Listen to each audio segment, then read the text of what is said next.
네, 베드로의 지금 모습이 이제 나옵니다. 베드로의 모습은 믿음을 가지고 살아가는 우리들에게 중요한 부분을 이제 알려주게 됩니다.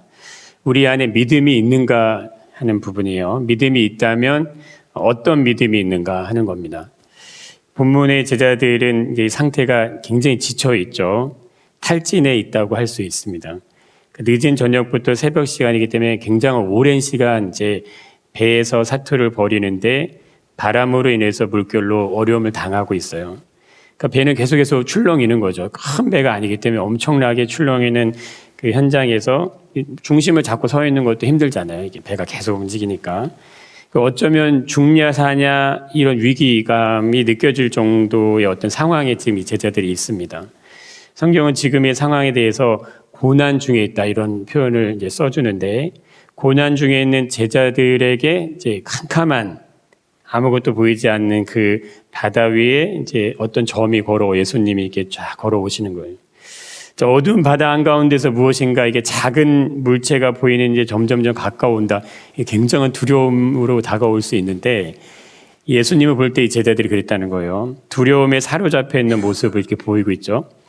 고난 중에 있는 제자들, 육신은 지쳐 있고 오랜 시간 바람과 싸워야 하는 어떤 이 시간을 보내면서 많이 또 굶주렸겠죠. 이 사건 전에 있었던 것이 오병이어인데, 오병이어 사건으로 배불리 먹었다 하지만 굉장히 오랜 시간 이제 배고픔과 어떤 고통, 절망이 이들에게 있었다고 할 수 있습니다. 자, 근데 예수님이 제자들을 향해서 다가오셔서 하시는 말씀이 안심해라 이렇게 얘기하시는 거예요. 나다 두려워하지 말라. 예수님을 보게 된 제자들의 마음이 이게 어떤 상태였을까? 그 예수님을 봤을 때 성경에 표현되어 있지 않지만 이게 정말 기절해서 쓰러지지 않았으면 다행이다, 뭐 이렇게 표현할 수도 있다는 거예요. 자, 이때 이 베드로가 지체하지 않고 예수님에게 어떤 요청을 합니다. 지칠 대로 지쳐 있고 힘든 상황인데 그 요청을 한다는 거예요. 물 위를 걸어오시는 분이 예수님이라는 것을 이제 확인을 했습니다. 그러니까 그 순간에 무엇인가 베드로 안에 아마 용기가 났던 것 같아요. 주여, 정말 주님이시거든 제게 물 위로 걸어오라고 명해달라, 이런 이제 부탁을 하죠. 베드로에게 믿음이 만약에 없었다면 이 요청을 아마 하지 못했을 거예요. 베드로에게는 분명한 확신이 있었다고 할 수 있죠. 나도 물 위를 걸을 수 있겠구나, 이런 확신이 있었다는 거예요. 생명을 걸고 사투를 벌였어요. 죽을 수도 있을 것 같은 고난의 현장에서 생존을 위해 지금 좀 전까지 싸웠습니다. 가진 에너지는 다 이제 빠졌죠. 방법을 써보고 노력을 해도 소용이 없어요. 그러니까 절망 가운데 있는 그때 자신들이 가지고 있는 기술도 다 사용을 해봤겠죠. 자, 바다 위에 잔배가 굵었기 때문에 어느 정도 바람을 제어할 수 있을 것 같은데 안 됐다는 거예요. 바람이 멈추기만을 기다릴 수밖에 없는 그때에 베드로가 이 보이는 믿음, 이게 작은 믿음은 아니다, 이렇게 우리가 볼 수도 있는데, 베드로는 예수님의 물 위에 계신 것을 두 눈으로 직접 확인을 하는 순간 나도 물 위를 걷고 싶다는 이 믿음이 생겼다고 할 수 있습니다. 예수님이 베드로의 요청에 이제 그래 걸어와라 이렇게 응답을 하십니다. 자, 그러나 결과적으로 베드로가 바람을 보고 무서워 빠져든다는 거예요. 우리말 성경으로 보면 바람을 보자 겁이 났다. 그러자 바로 물속에 가라앉기 시작했고 베드로가 소리쳤다. 이렇게 표현이 됩니다. 자, 이때 예수님이 손을 내밀면서 베드로를 붙잡아 주시면서 하시는 말씀, 믿음이 작은 자여 왜 의심했느냐, 이렇게 얘기하신다는 거예요. 그러니까 예수님은 베드로에게 믿음이 작다는 표현을 쓰셨다는 거예요. 우리에게도 믿음이 있습니다. 자, 그렇다면 우리들의 믿음에 대해서 성경이 어떻게 말을 해주고 있을까 하는 거예요. 우리들이 가지고 있는 믿음에 대해서. 오늘날의 시대를 이 신앙적인 관점에 진단할 때 탈종교화 시대라는 표현을 씁니다. 이 한국갤럽에서 조사한 것을 보면 2022년 기준으로 만 19세 이상으로 종교인이라고 얘기했던 어떤 퍼센티지가 37%, 그 다음에 나는 종교가 없다고 얘기했던 퍼센트 63%가 나왔습니다. 이 종교인 비율의 하락은 2012년부터 시작이 됐는데 2017년에 가서는 종교인은 급격하게 감소를 하고 무종교인은 비율이 급격하게 올라갔다는 거예요. 자, 이 지표는 한국 사회가 탈종교화 속도, 그러니까 종교를 갖지 않는 사람들의 속도가 매우 가파르게 진행이 되고 있고 그만큼 종교성이 형성되기 어려운 사회가 되고 있다. 이제 이거를 보여준다는 거죠. 자, 그 신앙을 가지고 있는 이 사람들의 통계도 한번 살펴보면 이 목회 데이터 연구소에서 조사한 결과인데요. 한국 교회 3040 이 세대들의 신앙의 특징을 보여준 통계가 있는데 이들 중에 74%가 모태신앙이라 그래요. 그런데 이들이 하나님은 믿지만 그리스도는 잘 모르겠다는 응답이 34%가 나왔다고 합니다. 신앙을 갖는 이유도 마음의 평안을 위해서 갖는다가 31%, 구원을 위해서 갖는다가 28% 정도 나왔다 그래요. 이 기독교 신앙의 핵심 가치의 중요성이 약해진다는 것을 이제 볼 수 있는 이제 데이터인데 코로나 이후로 이 3040 이 세대들이 교회 현장을 이탈하는 퍼센티지가 43%가 된다고 합니다. 특히 현재 지금 교회를 출석하고 있는 사람들 중에 내가 향후 10년 안에 교회 공동체를 이탈할 의향을 보이는 퍼센티지도 절반 정도 나왔다 그래요. 그럼 앞으로 이제 이들이 어느 시점이 되면 내가 교회를 그냥 나가겠다 이런 생각을 갖고 있다는 거죠. 오늘날 우리들이 이 살아가는 시대에 분별이 필요한 시대를 우리가 살아가고 있습니다. 무엇이 맞는 거고 무엇이 틀린 건가 하는 거예요. 무엇이 성경적인 것이고 무엇이 인본주의적인 것인가 이 분별이 필요한 시대라는 거죠. 무엇이 성경적인 신앙의 삶의 모습인가 하는 부분에 대해서 분별을 해야 된다는 거예요. 우리가 어떻게 살아가는 것이 믿음의 삶인지에 대한 고민이 생겨날 수밖에 없는 현실을 우리가 지금 마주하고 있습니다. 자, 지금 우리들이 살아가고 있는 이 현실의 모습은 이 시대적인 흐름을 가지고 있다는 거예요. 우리가 그 흐름 안에 있다는 겁니다. 이 대표적인 것 중에 하나가 종교의 중성화의 문제입니다. 지금 그게 이제 일어나고 있는 거, 진행이 되고 있는 거예요. 세속화되는 이 사회 속에 나타나는 특징인데 중성화라는 것은 더 이상 생명의 이 재생산이 이루어지지가 않는 거예요. 교회로 보면은 생명의 재생성이 일어나지 않는 겁니다. 종교의 본질이 그러면 사라지는 거죠. 중립이라는 이름으로 종교를 그 본래의 모습에서 그냥 자꾸 왜곡시킵니다. 그러니까 종교가 가지고 있는 본래의 모습을 왜곡시키는 경향을 띠는 거예요. 종교의 중립성은 주요한 어떤 사회적 삶의 영역에서 종교성을 배제하는 겁니다. 그러니까 종교의 역할을 자꾸 축소하는 거죠. 학교 교육 같은 이 공공 어떤 교육에서 종교를 그냥 철저하게 그냥 하나의 종교학으로 전달됩니다. 왜곡이 되겠죠. 사회 내에서 종교를 바라보는 시각을 그냥 중립적인 시각으로 고정화시키는 거예요. 그러니까 종교가 특별한 영향력을 가지지 않도록 하는 것을 만드는 겁니다. 그러면 다음 세대들이 이런 영향을 이렇게 흘러가게 되면 이들에게 생명을 전달하는 것이 어려워지겠죠. 왜 그들 그걸 받아들이지 않습니다. 그렇게 지금 사회가 흘러가기 때문에 신앙 형성하는데 엄청난 지정을 받을 수밖에 없다는 거예요. 신앙을 가지고 있는 이 뿌리 자체가 형성되지 못하도록 하는 겁니다.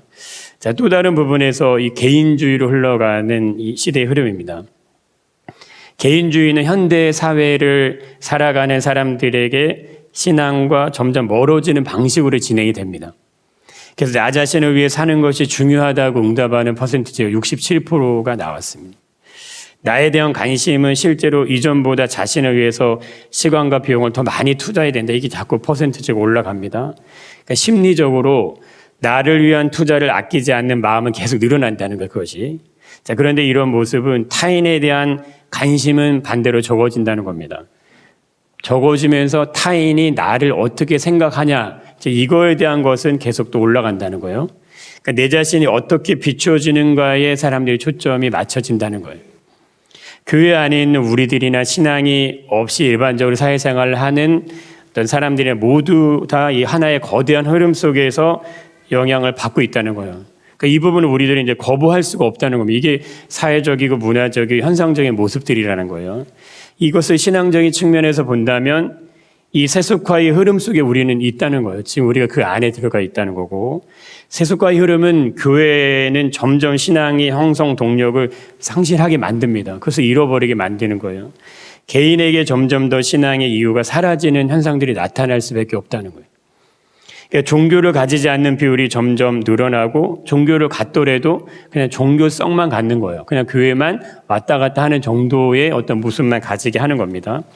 자, 이러한 모습을 잘 보여주는 것이 지금 한국 교회는 3세대 위기 신도름에 직면하고 있다. 이런 진단을 하고 있게 됩니다. 이게 뭐냐면 명목상 기독교 신앙은 3대에 이르러 극에 달한다는 거예요. 이 성경에서 보면 에서와 야곱 같은 모습입니다. 아브라함과 이삭은 언약에 대한 약속을 따라가는데 이 에서와 야곱은 지극히 세속화되어 있는 모습을 가진다는 거예요. 자, 문제는 그 이후에는 아예 신앙의 계보가 그냥 끊어져 버린다는 거예요. 명목상 신앙은 3대로 끝이 난다. 그러니까 4대에는 신앙이 없어진다고 진단하는 겁니다. 그러게 되면 위기가 찾아오게 되겠죠. 자, 오늘날 우리가 마주하고 있는 이 시대가 그렇다는 거예요. 사회와 문화적 환경, 신앙 전수에 이 치명적일 수밖에 없는 불리한 환경에 놓여 있다는 겁니다. 지금 우리들이 이 포스터 모던적 어떤 탈종교 현상은 이미 일어나고 있고 이 다원주의라는 게 있습니다. 모든 종교를 그냥 동등하게 여기거나 상대적 가치만 인정하는 거예요. 우리는 절대적 가치가 있잖아요. 진리가 있기 때문에 이걸 인정하지 않는 거죠. 공식적으로 인정된 믿음의 어떤 유형, 행위 이거가 없어지는 거예요. 이거 인정하지 않는 겁니다. 실제로 대부분의 사회의 지배적인 이념, 종교가 지금 사라지고 있습니다. 우리가 유튜브를 통해 보시겠지만 이 필라델피아의 마약의 거리에 사람들이 막 좀비가 죽었잖아요. 우리나라도 지금 막 마약이 막 성행하잖아요. 이런 것들이 그냥 나타나는 현상들이 아니고 어떤 이념이나 이 종교성이 절대적인 이것들이 자꾸 다 무너지고 있다는 거죠. 누구도 정통임을 주장할 수 없는 이 사회로 자꾸 흘러갑니다. 그러면 대세를 잡는 게 있죠. 이단이 대세를 잡는 거예요. 이단은 세속화된 것이 이단이기 때문에 세속화되면 될수록 이단이 흥황하게 일어날 수밖에 없다는 거죠. 계층과 이념을 중심으로 한 어떤 이익 집단들이 끊임없이 이렇게 충돌을 합니다. 마찰을 일으키죠. 근데 이게 중재할 수 있는 기구나 이 기준이 없다는 거예요. 지금 우리나라가 그런 상황이잖아요. 지금 전 세계가 그런 겁니다. 전쟁을 중재할 수가 없잖아요. 그걸 막아설 수가 없다는 거예요. 인구 소멸의 위기가 우리에게 이렇게 도래했는데 그럼 아기를 낳아야 되는데 낙태를 인정해 줍니다. 그리고 이 동성애를 인정하죠. 이 초등학생들이 그냥 마음대로 이 성에 대한 것들을 노출시켜서 마음대로 하게 합니다. 그럼 이게 어떻게 되는 거예요? 아기를 낳아야 되는데 아기를 낳을 수 없는 구조를 만들죠. 이게 점진적으로 문제를 해결해야 되는데 기준이 없는 거예요. 방법도 못 찾고 있는 겁니다. 오늘날 시대가 물질주의, 상업주의, 개인주의, 이기주의 이게 팽배한 시대로 살아가고 있다. 자, 이러한 모습들은 신앙 형성, 신앙이 만들어지고 신앙에 대한 깊이가 들어가게 해서 믿음을 갖는데 치명적인 역할을 지금 하고 있다는 겁니다. 자, 그렇다면 이러한 시대적인 모습들에 대해서 성경은 무엇이라고 말하고 있냐 하는 거예요. 성경에도 시대와 문화와 지리적인 상황들에 따라 나타났던 새로운 문명을 마주하는 사건들이 있습니다. 가장 대표적인 사건이 이스라엘 백성들이 가나안 땅을 정복하는 사건이에요. 자, 그곳은 이 가나안 7족속이 살고 있습니다. 근데 하나님께서 이스라엘 백성들에게 그 땅에 사는 사람을 다 진멸하라고 명령을 주시는 거예요. 다 죽이라는 거죠. 어린 아이까지도 다 죽이라는 거예요. 노인들도 죽이라는 거예요. 모두 다 죽여라. 자, 이 말씀을 그 땅에 살아가고 있는 원주민들을 모두 죽이고 그 땅을 차지하라. 이 명령이라는 거예요. 그 어떻게 보면 잔인하죠. 본래 살고 있던 사람들의 것을 빼앗는 거 아니에요. 도둑질하는 거 아니에요. 이렇게 보일 수도 있다는 거예요. 자, 그렇다면 왜 죽이라고 하시는가 하는 거예요.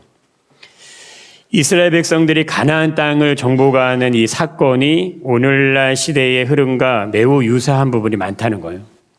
모세 오경, 이 창세기, 출애굽기, 레위기, 민수기, 신명기, 모세가 기록한 내용들은 이스라엘 백성이 약속의 땅 가나안 땅에 들어가기 위해서 필요한 모든 내용을 담고 있는 책이 모세 오경입니다.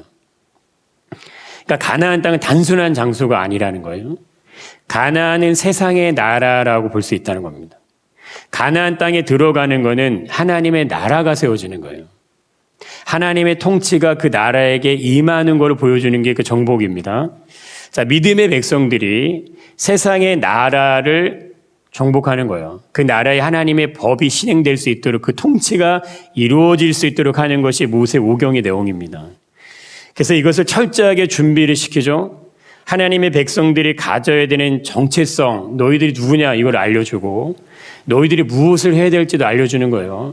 그리고 왜 그 땅에 들어가고 어떻게 들어가고 무엇을 해야 돼 이게 다 담아내고 있는 것이 약속의 땅에 대한 정보입니다. 이 창세기는 하나님의 백성 모형 이스라엘이 어떻게 만들어지냐를 보여주죠. 70인이 팔레스타인 애굽으로 들어가서 사는 장면으로 끝이 납니다. 그 출애굽은 거기서 백성이 만들어져요. 400년간의 백성들이 만들어지고 출애굽을 합니다. 근데 노예 상태라는 거예요. 왜 노예죠? 하나님의 백성을 만들기 위한 과정이죠. 자, 그 과정을 지나서 모세를 통해서 약속이 있다, 언약이 있다는 걸 보여주고 10가지 재앙을 통해서 진짜 왕이 누군지를 출애굽을 시킵니다.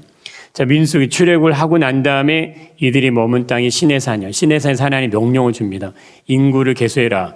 이제 너희가 가나안 땅에 들어갈 건데 그 땅에 들어가기 전에 인구, 병력을 조사합니다. 그리고 그 땅에 들여보내려고 그래요. 근데 명령을 받은 1세대가 거부하죠. 못 들어간다. 그래서 38년 그냥 가데스 반에 살다가 죽습니다. 자, 이게 민수기 내용이에요. 2세대가 요단 땅에 들어갑니다. 정복하는 땅.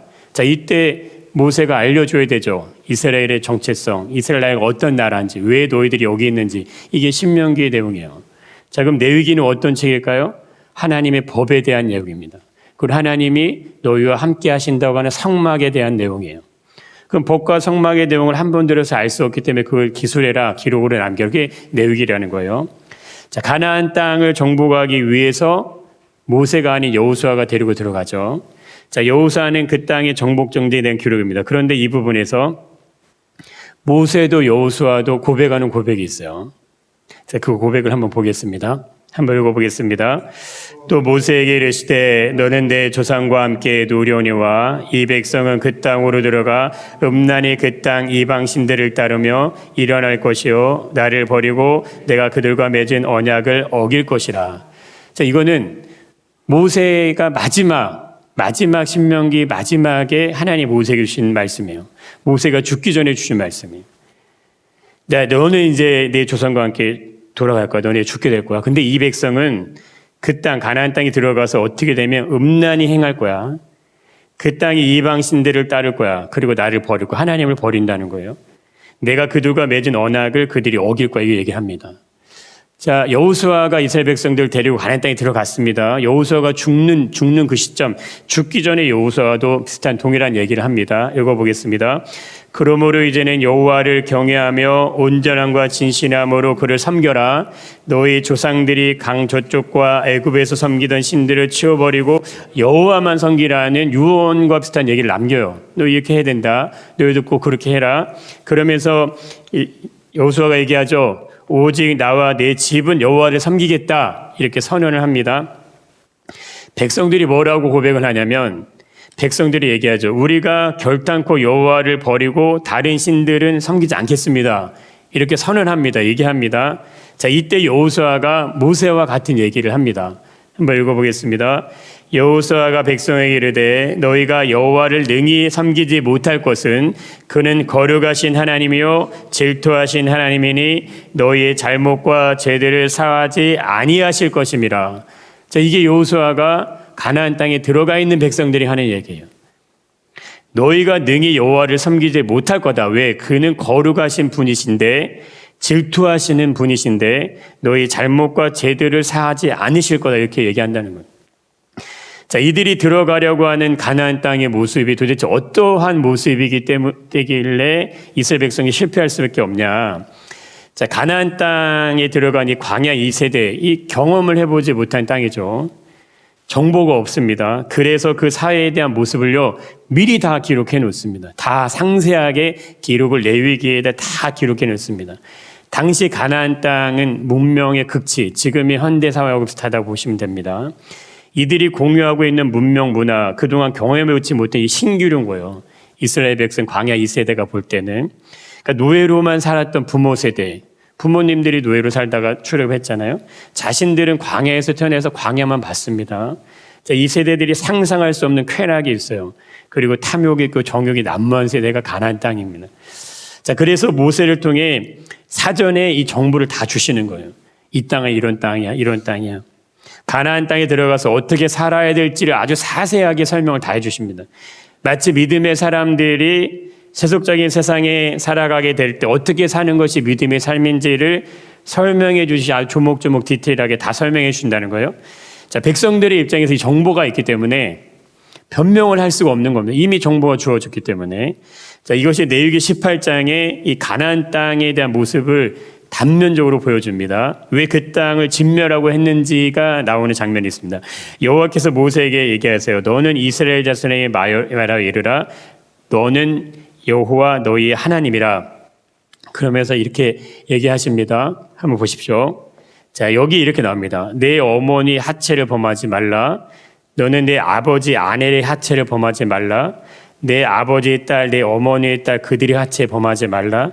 내 손녀와 내 외손녀 하체 범하지 말라. 내 아버지 아내, 내 아버지 낳은 딸의 하체 범하지. 이게 뭡니까? 이게 다 행해지고 있다는 그 땅에서 다 이루어지고 있는 일들입니다. 자, 내 고모의 하체 범하지 말라. 내 이모의 하체를 범하지 말라. 내 아버지 형제 아내를 가까이 그 하체를 범하지 말라. 내 며느리 하체 범하지 말라. 형제 아내 하체 범하지 말라. 너는 여인과 그 여인의 딸의 하체를 범하지 말며 그 여인의 손녀 외의 손녀 하체를 범하지 말라.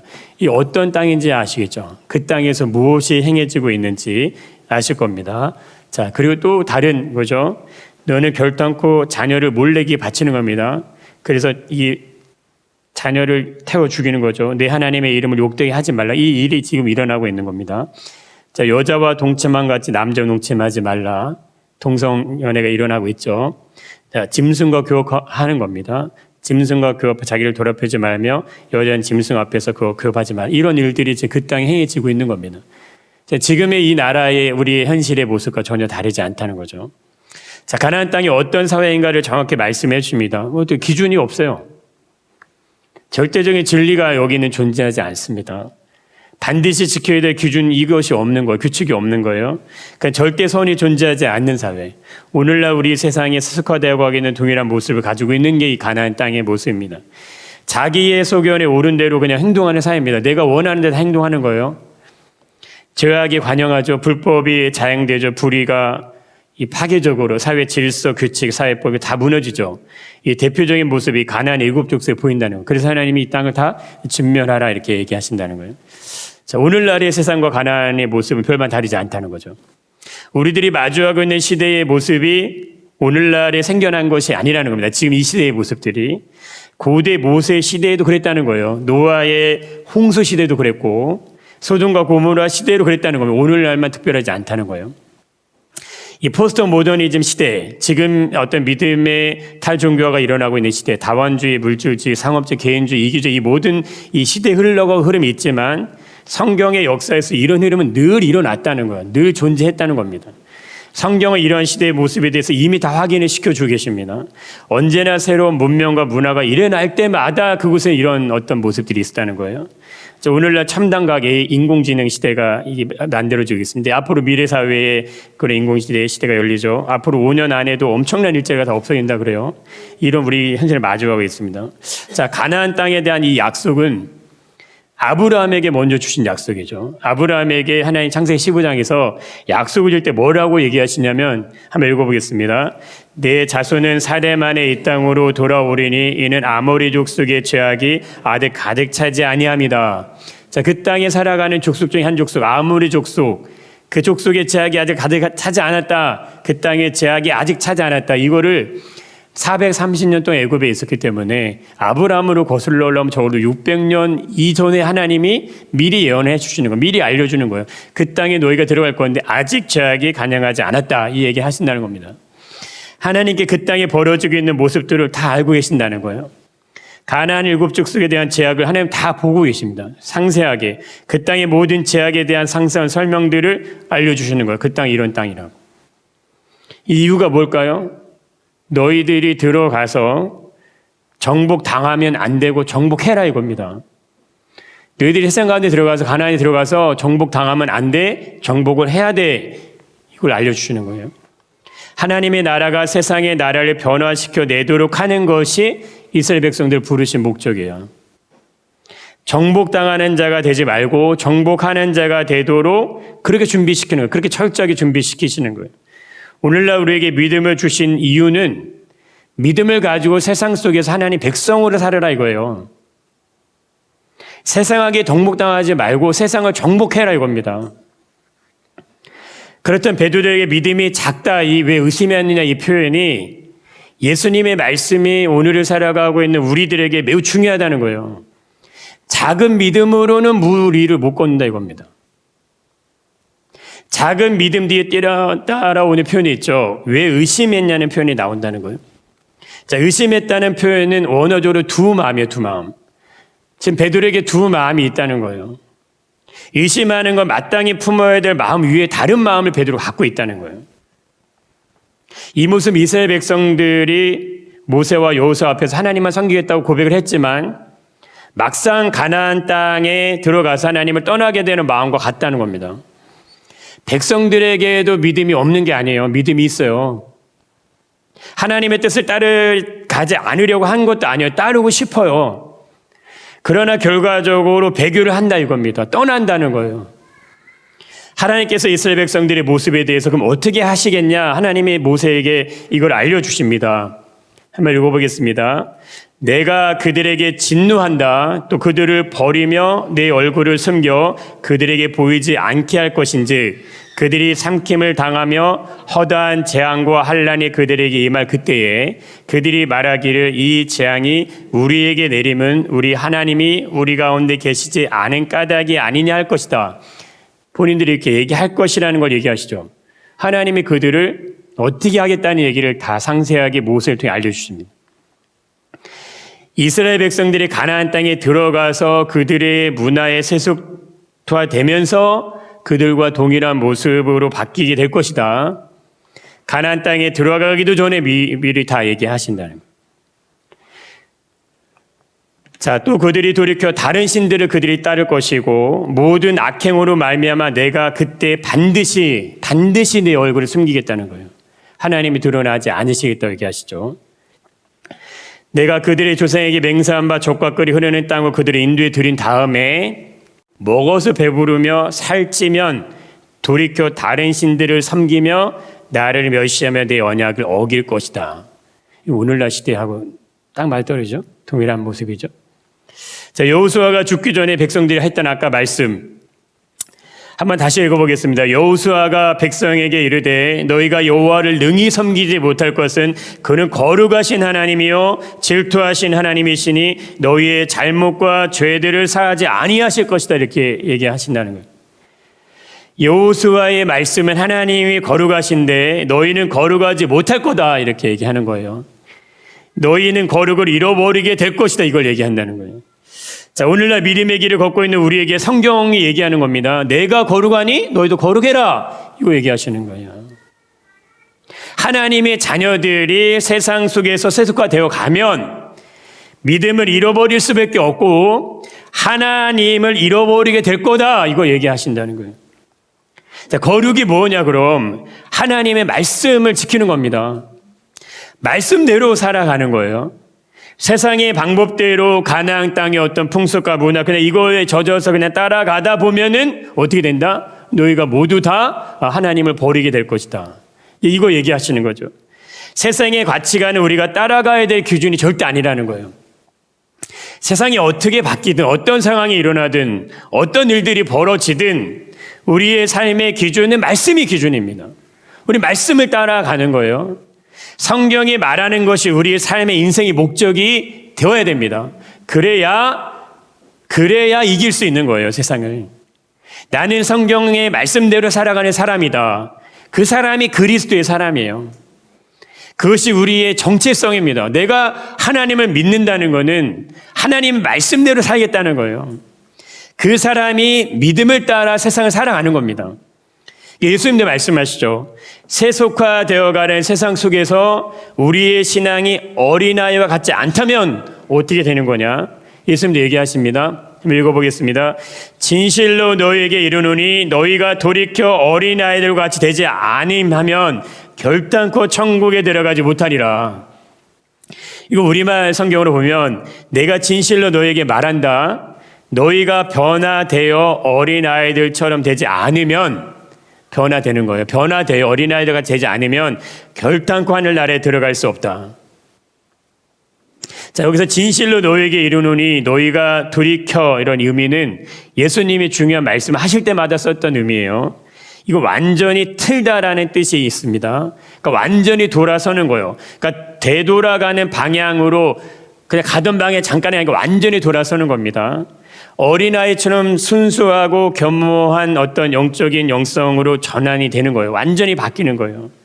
잠깐의 행위, 조금의 변화 얘기하는 거 아닙니다. 완전히 돌아서는 걸 말해주는, 영어 성경도 그렇게 표현되어 있어요. 어린아이가 되지 않으면 절대 들어갈 수 없다, 이렇게 표현되어 있습니다. 하나님은 이스라엘 백성들에게 가나안 땅에 들어가서 지켜야 될 부분에 대해서 먹는 것까지 사세하게 다 설명해 주십니다. 무엇을 먹었지, 무엇을 먹어야 될지 말이에요. 그 땅의 기후, 습도, 계절, 상황, 양식, 피해의 전염병, 조심해야 될 위험 요소 다 얘기해 주십니다. 가족, 친척, 공동체 이걸 어떻게 구성하고 어떤 질서를 지켜야 되는지 질서, 법, 규칙 다 알려준다는 거예요. 법이 다 나오면 토지법, 상법, 민법, 형사법 다 들어가요. 모든 걸 다 알려주세요. 모든 부분까지 아주 세밀하게 알려주십니다. 하나님 정말 디테일하시는 분이시라는 거예요. 공중날을 새로 보라고 얘기하시죠. 예수님도. 하나님에게 공중나는 그 새 한 마리가 뭐가 중요하겠습니까? 공중나를 새를 봐라. 심지도 않고 거두지 않고 창고에 모아들이지 않는데 하나님 천부의 아버지께 기르신다 이거예요. 우리는 우리 머리털을 못 써요. 근데 하나님이 너희 머리털 세신다 얘기하시잖아요. 안 보시는 듯 하지만 다 보신다는 거예요. 너무 디테일하게 다 보고 계시다는 거예요. 이스라엘 백성들에게 이제 필요한 건요, 모세가 알려준 대로 살아가면 되는 거예요. 그런데 왜 실패했냐 이거예요. 하나님이 열심을 다해서 모세가 40년 충성해서 정말 광야에서 백성들이 이끌어 갔습니다. 그런데도 왜 실패할 수밖에 없었냐.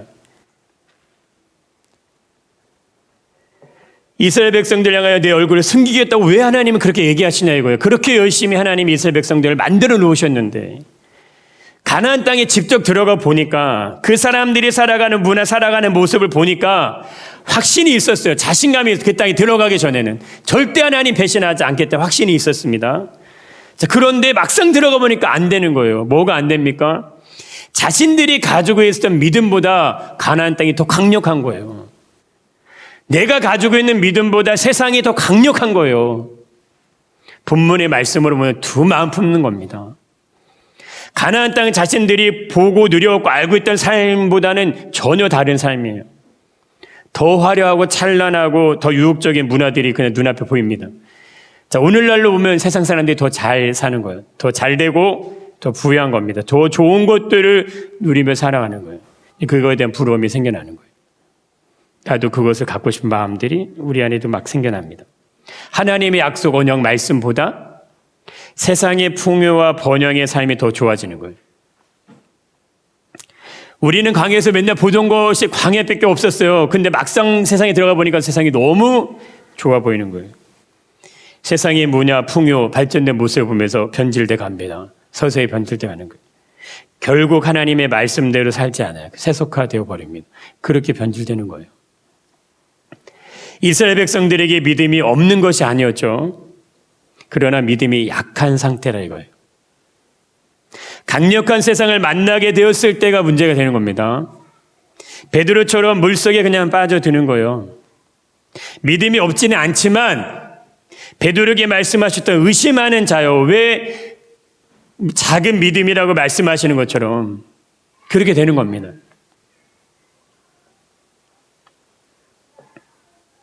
믿음은 머리로 이해하는 거 아니에요. 우리의 삶에서 행함으로 나타나는 겁니다. 우리가 만나고 있는 이 시대의 세상이 아무리 강력하다 하더라도 믿음이 세상을 이기는 거예요. 우리가 가지고 있는 믿음으로 세상을 이겨내실 수 있어야 돼요. 세상을 이길 수 있는 믿음의 지경까지 들어가기를 하나님이 기대하고 원하신다는 거예요. 하나님의 기준은 명확한 겁니다. 여호수아가 이스라엘 백성들이 말해줬던 기준도 명확한 거예요. 하나님 말씀대로 살으라 이거예요. 말씀이 기준이고 말씀이 법이고 말씀이 생명이라 이겁니다. 좌우로 치우치게 되면 말씀이 기준이 될 수 없다는 거예요. 어떻게 이 세상을 말씀의 기준대로 삽니까? 말씀의 기준대로 살으라 이거예요. 그래야지만 세상에 세속화되지 않는다는 거예요. 너희들이 믿음 지킬 수 있다는 거예요. 기준이 명확하려면 내가 믿는 것에 대한 진정한 열매가 반드시 나타나셔야 돼요. 내 삶에 내가 믿는 믿음에 대한 열매가 나타나야 되는 겁니다. 믿음이 있다면 그 믿음에 대한 결과가 보여지라는 거예요. 모세에게 하나님이 얘기하신 거는, 모세가 백성들의 마지막 설교했던 거는 그 믿음의 열매가 너희들이 나타나지 않을 것을 얘기하는 거예요. 여호수아도 그걸 얘기해 주는 거예요. 내가 믿고 싶은 것만 믿으면 그렇게 되는 겁니다. 내가 이해하고 내가 듣고 싶은 대로만 들으면 그렇게 되는 거예요. 성경의 모든 말씀이 있는 그대로 믿으셔야 돼요. 그 말씀이 생명이고 진리고 그 말씀만이 영원한 구원이다. 그렇게 가야지만 강력한 세상의 흐름을 이겨낼 수 있습니다. 바람이 앞을 가로막아도요, 두 마음을 품지 않을 수 있는 거예요. 어떻게 그 길을 갈 수 있을까? 오직 한 가지 사실만 보고 가면 됩니다. 예수님의 말씀만 보고 가면 되는 거예요. 예수님 베드로에게 오라고 하셨잖아요. 그럼 오라고 한 그 말씀만 바라보고 가면 되는 거예요. 근데 베드로가 말씀만 의지하지 않고 뭐가 보입니까? 바람이 보이는 거예요. 그 바람에 집중하기 시작합니다. 그때 무서움이 몰려오는 거예요. 그리고 빠져드는 겁니다. 우리의 신앙의 모습도 동일하다 이거예요. 말씀이 내 삶의 모든 것의 기준이 되지 않으면 우리는 세상의 거대한 흐름 앞에서 흔들릴 수밖에 없어요. 요동칠 수밖에 없어요. 수시로 우리 마음은 뒤집어질 수밖에 없습니다. 가나안 땅에 실패하는 이스라엘 백성들처럼 세상의 강력함 앞에서 세상이 믿음을 정복해 버리는 거예요. 거꾸로 가는 겁니다. 믿음의 사람들이 바라고 소망하고 기대하는 건요, 세상의 가치가 아니에요. 성경의 믿음장에 나와 있는 이 믿음의 사람들이 걸어가는 건요, 세상의 기준이 아니에요. 오직 하나님의 약속에 대한 기준을 붙잡고 가는 거예요. 말씀의 성취, 하나님의 약속, 이거 붙잡고 가는 거예요. 삶의 모든 기준을 하나님 말씀대로 행하는 겁니다. 베드로의 믿음이 오직 예수님의 말씀에만 있었다면 베드로는요, 기적을 경험하는 거예요. 그가 물 위에 내린 것도 기적이지만 그에게 다가온 바람의 그 풍랑에 있는 바람을 보는 순간 빠져들 수밖에 없는 그 연약함, 그걸 오직 말씀만 의지하고 갔다면요, 그 길을 걸어갈 수 있는 거예요. 기적의 주인공이 될 수 있는 겁니다. 너희가 육신대로 살면 반드시 죽을 것이로되 영으로서 몸의 행실을 죽이며 산다고 얘기하시죠. 자녀이면 또한 상속자라고 우리에게 말씀하십니다. 하나님의 상속자다. 너희는 하나님의 상속자라는 거예요. 그리스도와 함께 한 상속자다. 우리도 그와 함께 영광을 받기 위하여, 그 다음에 나오는 말씀이 고난도 함께 받아야 된다. 고난이 뭡니까? 정결해지는 거예요. 정결한 신부로, 하나님의 거룩한 신부로 준비되는 거예요. 우리 안에 세상적인 욕망과 정욕과 어떤 가치관이 폭풍우가 있는 그 바다 한가운데서요, 정결해지는, 씻겨내지는 거예요. 그 과정이 있어야 됩니다. 하나님이 왜 이스라엘 백성들을 광야에서 돌리시겠어요? 정결하게 하기 위해서, 순전하게 만들기 위해서, 어린아이와 같이 만들기 위해서 그렇게 해서 들여보내시기 원하시는 겁니다. 우리의 신앙의 삶의 모습이 그러하기를 기대하시는 하나님. 이번 참된 교육은요, 객관적으로 보편적인 어떤 진리, 이거 숭배해라 이게 아니에요. 이걸 그냥 의무적으로 복종할 걸 강요하는 게 아니에요. 우리 안에 들어와 있는 말씀이 자발적으로 순종으로 일어나는 거예요. 하나님에 대한, 전적인 하나님의 은혜에 대한 순종이 그냥 일어나는 겁니다. 그것이 자발적으로 일어나지는 거예요. 진정한 자유는요, 아무것도 없는데 네 마음대로 행하라 이게 아니에요. 바른 규제가 있는 거예요. 올바른 규제가 있고 올바른 기준이 있는 겁니다. 그거 안에서 인격적인 관계가 만들어지는 거예요. 그 관계 속에서 진리에 대한 순종이 열려지는 겁니다. 진리에 대한 순종이 어떻게 열려요? 말씀이 내 안에 들릴 때, 말씀을 내가 하나님의 말씀을 생명처럼 여길 때 그 말씀이 내 안에 진리가 되는 거예요. 그 말씀의 순종으로 이어질 때 그때야만 세상을 이길 줄 믿습니다. 강력한 세상을 이길 수 있는 유일한 방법, 하나님의 말씀, 이 말씀이 생명인 줄 믿습니다.